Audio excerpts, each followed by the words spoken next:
আসসালামু আলাইকুম বন্ধুগণ। এই মুহূর্তে আমি আছি নারায়ণগঞ্জ জেলার সোনারগাঁ থানার কাশপুর ইউনিয়নে। কাশপুর ইউনিয়নে চমৎকার একটি বাজার আছে, সেই বাজারের নামটিও কিন্তু খুবই আজব। আপনারা নাম শুনে অবাক হয়ে যাবেন, এবং কেনই বা এই বাজারের নাম রাখা হলো কাজীর বাজার, সেটি জানতে আজকে কাজীর বাজারে চলে আসলাম।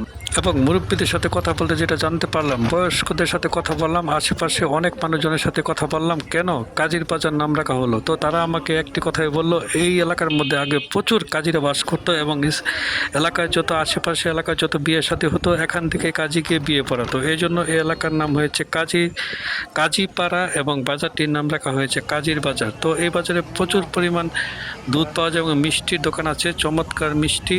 আর আরেকটি বিখ্যাত যেটি হলো রসমালাই পাওয়া যায়, যে খুব ভালো। স্থানীয় লোকজন এই রসমালাই তৈরি করেন এবং এই জায়গায় বিক্রি করে থাকেন। তো যাই হোক বন্ধুগণ, আজকে কাজীর বাজারে চলে আসলাম। কাজীর বাজারটি আমাদের নারায়ণগঞ্জ জেলার সোনারগাঁ থানার কাশপুর ইউনিয়নে কাজীপাড়া গ্রামে অবস্থিত। এই বাজারের লোকজন এক সময় আমাদের পেরাও বাজারে গিয়ে হাট বাজার করত, কিন্তু এখন স্থানীয় লোকজন এই বাজারটি গড়ে তুলেছেন। এই জায়গায় বিশাল একটি কাঁচা বাজার আছে, সপ্তাহে 2 দিন বসে, আর বিশাল বিশাল সব দোকানপাট নিয়ে এই বাজারটি গঠিত। ভালো থাকবেন বন্ধুগণ, আসসালামু আলাইকুম। পরবর্তী ভিডিওর জন্য অপেক্ষা করুন।